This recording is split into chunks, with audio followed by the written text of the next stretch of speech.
Hi everyone. There has been a lot of news about OpenAI clawing back vested equity from employees when they leave the company. But just how rare is this action within the tech industry? Did OpenAI possess the legal grounds to implement such measures? And what impact does this have on the ex-employees and the company's culture? Keep watching to learn more. As usual, this video has 3 parts: how startups work, clawing back equity, and why this is a big deal. Part 1, how startups work. Let's start with a quick primer on what startups are and how they get funded. Startups are simply early stage companies that start from zero and build up and up, getting more and more customers, getting more and more employees, until eventually they might become public companies. During the early stages, nearly all startups have to take in outside money to keep going. The way this works is other people give money to the company and receive in exchange some equity. They receive partial ownership in the company. This partial ownership is mostly good for 2 things. It lets you share in the profits of the company. In other words, you can sell them later if the company is doing well. And if you have a lot of shares, you can sometimes vote or otherwise affect the direction of the company. Typically, startups look for funding from outside investors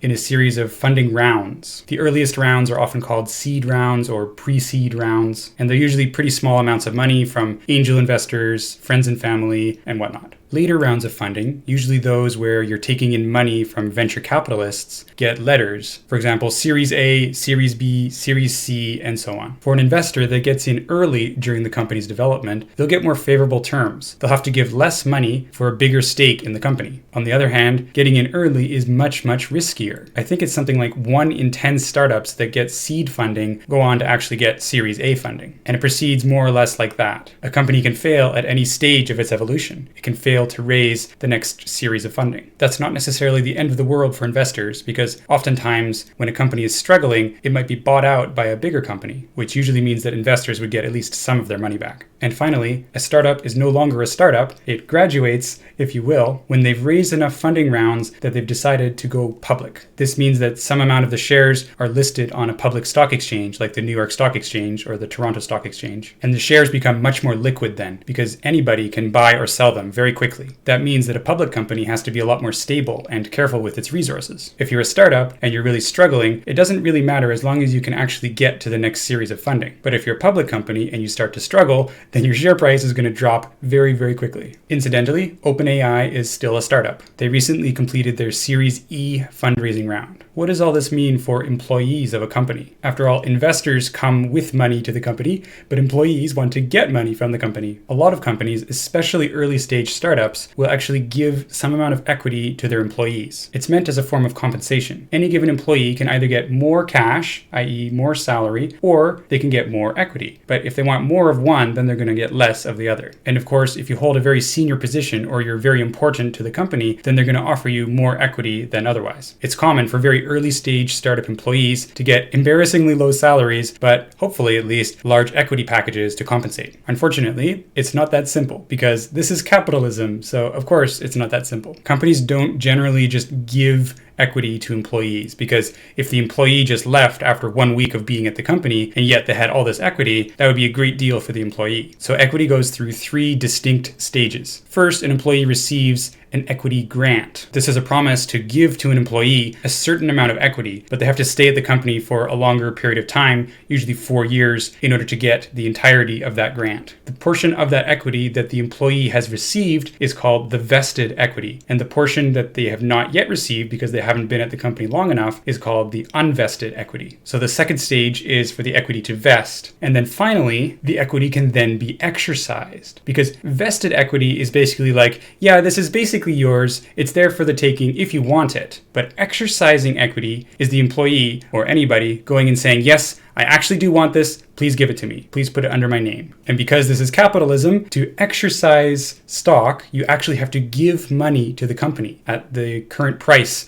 of the shares. But we'll get more into that in a minute. So there's basically 3 stages. There's an equity grant, like, we promise to give you this equity. Then the equity has vested. Oh, look, you've been at the company for a while. I guess this is technically yours. And then finally, the equity gets exercised. you pony up some money and you buy that equity, and then it is actually yours. It's exercised equity. A couple of important points. Equity grants typically vest over a 4-year period, which means that the employee has to stay at the company for 4 full years before they'll get the entire amount vested. And additionally, the grants usually have a 1-year cliff, which basically means that the employee doesn't get any of the equity vested until they've been at the company for 1 year. So they get nothing, and then after 1 year, they get a full year's worth of equity vested all at once. And then after that, for example, every month they get a little bit more vested, a little bit more, until they've been at the company for 4 years, and then it gets 100% vested. When an employee goes to actually exercise the shares, there's also a ton of details about the price that they will actually pay to get that share. Most companies will try to put the exercise price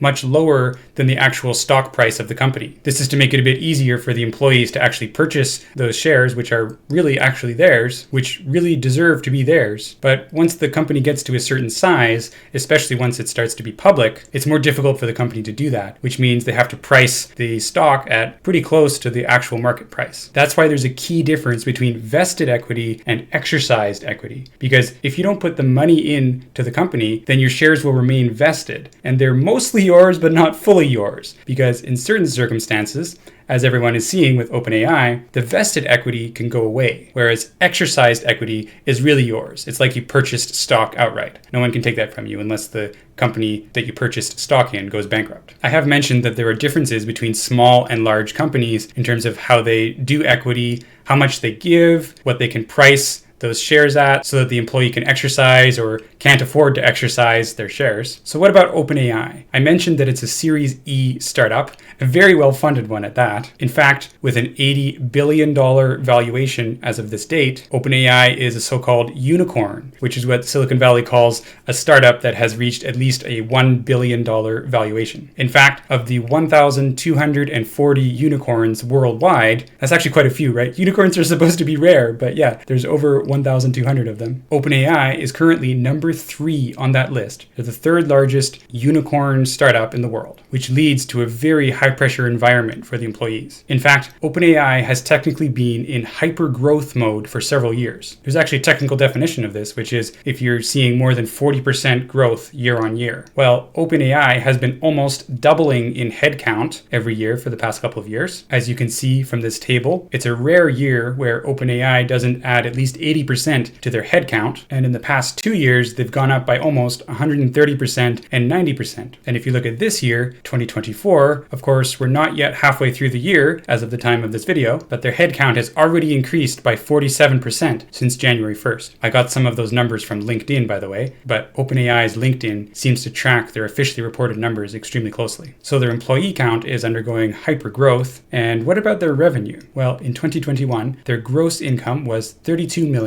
In 2022, it was $200 million. And in 2023, it was $2 billion. That's a 5x and then a 10x increase in the top line revenue. Actually, OpenAI is still losing money because it's very expensive to run their models, but still, that's a lot of money coming in the door. That kind of growth puts a lot of stress on employees. Typically, someone starts out doing one job until it gets more and more busy and eventually becomes too much for them. And then they have to start delegating portions of that job to other people. And frequently, they have to convince the company of the need to hire someone else for that role, saying, I can't do this anymore. That's naturally what happens as a startup grows and people start doing more and more specialized roles. But it's very stressful because you never know what 1 month will look like based on the past months. And just as you start to get good at something, you have to move on to a new skill set. So while working at startups can be rewarding, it can also be extremely stressful if you get lucky and the company you're working at is undergoing hypergrowth.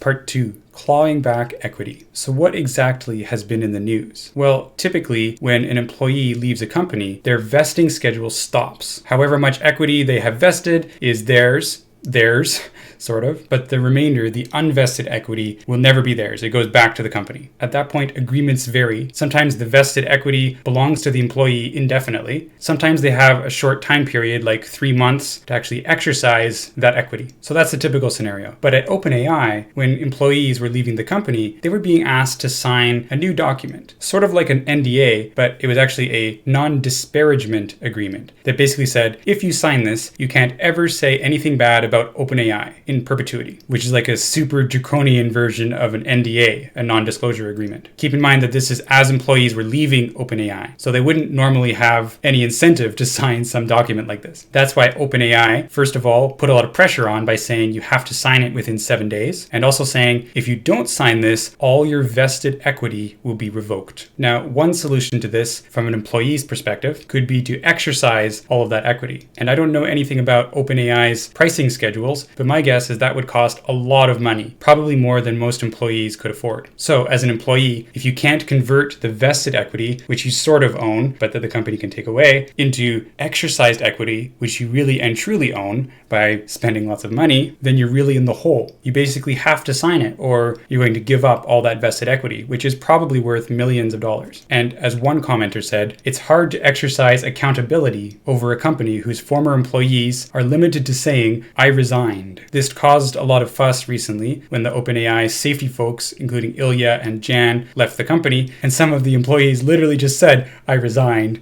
because that's basically all they're allowed to say. There were a lot of news articles about it, and eventually Sam Altman went on X or Twitter and said he had no knowledge of these exit clauses and that he was ashamed of them, and that the company would set it right and make sure that nobody would have their vested equity clawed back. In fact, he even said that no one had ever had their vested equity clawed back. But more on that in a minute. So this is what the CEO of the company said, but in reality, the founding documents of the company specifically allowed for this behavior, clawing back equity in all sorts of ways from employees. And these documents were signed by Sam Altman himself, because he was one of the founders of the company. And I don't know if this has been verified, but at least one employee, Daniel Kokotajlo, did in fact have his equity revoked, according to him. But then again, he has been saying things that he wouldn't be able to say if he had actually signed that agreement. So it seems likely that he actually didn't sign the agreement and he did actually lose all of this vested equity. Or perhaps if he did sign, OpenAI isn't suing because they think it's not enforceable. Not really sure. All of this came to light in a recent Vox article, which I've linked in the description below. And according to that article, in one case, when the employee or ex-employee pushed back against OpenAI, questioning the legality of it, OpenAI changed tactics. They said they would exclude that individual from being able to sell their stock in the future, or more precisely, to participate in tender offers, which means that, well, occasionally the company will get together and actually buy back some of the stocks, some of the equity from employees, to allow the employees to actually get some cash at an earlier date than waiting for OpenAI to get sold, which could be 5 years down the road. I don't think that completely locks someone out from actually getting money from their equity in the long run. I disagree with the Vox article on that point. But regardless of which way it would actually happen in that future scenario, it basically means that OpenAI is declaring that this is dead equity. Unlike if they managed to actually claw back the vested equity, in that case, OpenAI could actually give it to somebody else or use it for other purposes. In this case, they were taking a scorched earth policy and saying, nope, that equity is dead. It's no use to you. It's no use to us. So of course, this isn't monetarily motivated on OpenAI's part, at least not entirely. The biggest reason by far is to have a gag order, to keep ex-employees silent, to keep the image of the company as pristine as possible. It's very weird, to say the least. And you might wonder, well, what if OpenAI has to defend itself from an employee who goes rogue or something like that? Well, what is industry standard practice is to immediately revoke all vested equity if someone is let go from a company with cause, if they're fired for something pretty bad, for example. Hence, OpenAI would have been protected from any malicious activities anyway, just by following standard practice. So there's no explanation other than that OpenAI was trying to have its cake and eat it too. Part 3. Why this is a big deal. The first thing you might ask is, was this within OpenAI's rights? Did they have a legal right to force employees to sign paperwork and otherwise threaten to take back their vested equity? Yes, they had the legal right because they set up the founding documents of the company to give themselves that right. It's very atypical, but as we've seen with politicians in recent years, violating norms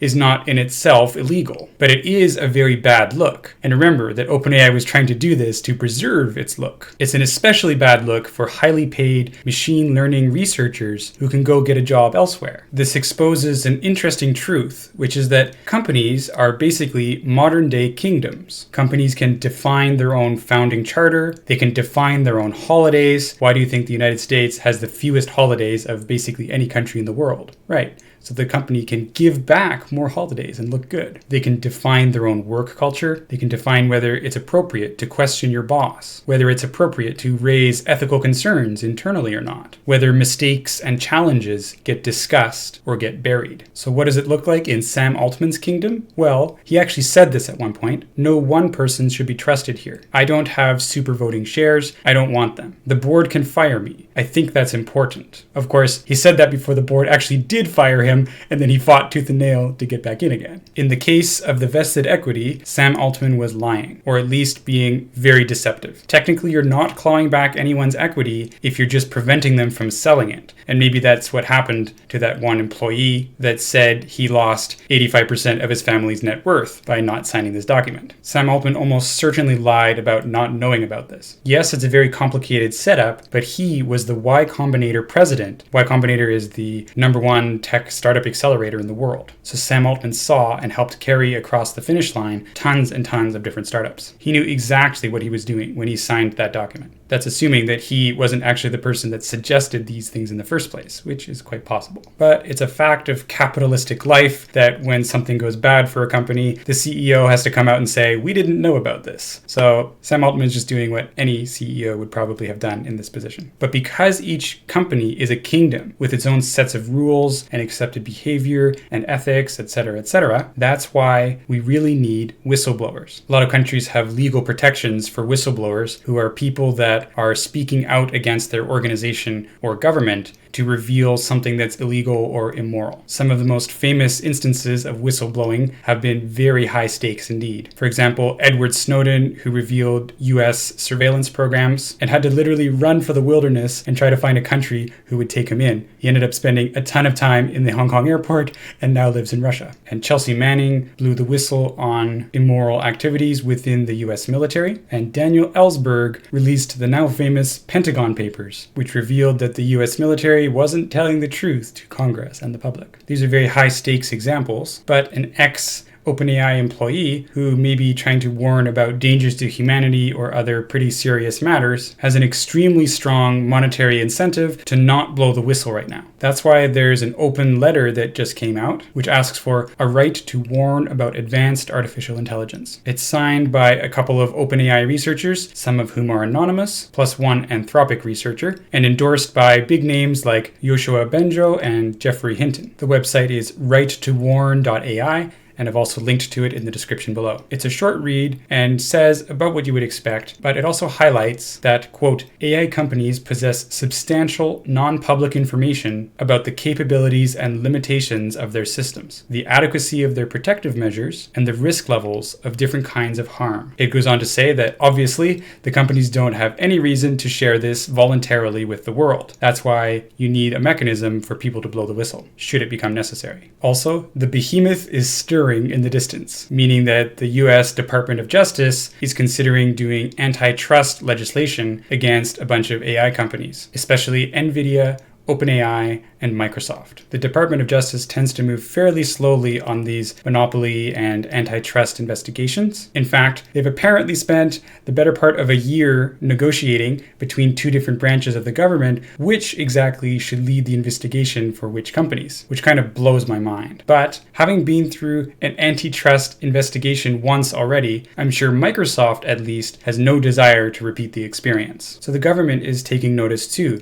and saying, wait a minute, is there any misuse of resources going on? Are there any anti-competitive tactics being used to maintain market leadership positions? Is there anything ultimately really dangerous being swept under the rug? So I think the lawyers will catch up with OpenAI eventually. The question is, how far along will OpenAI get towards making AGI, artificial general intelligence, by then? And will any whistles need to be blown along the way? Let's hope that with the changes that OpenAI has already made to their exit paperwork, and all the public scrutiny that this has gotten, that if whistleblowing needs to happen, in the case of OpenAI or the other big tech companies, that the people involved will feel empowered to do that, to make sure that humanity as a whole is better off. Finally, in conclusion, we talked a lot about how startups work, how startup equity works and what investors and employees can expect to get out of the deal. In particular, we focused on equity when it is given to employees, which proceeds in 3 stages. First, an equity grant, and then vested equity, which happens over time, like a 4-year period, and finally, exercised equity, when the employee puts in money and gets those shares. OpenAI had set up the company's founding documents to enable them to claw back vested equity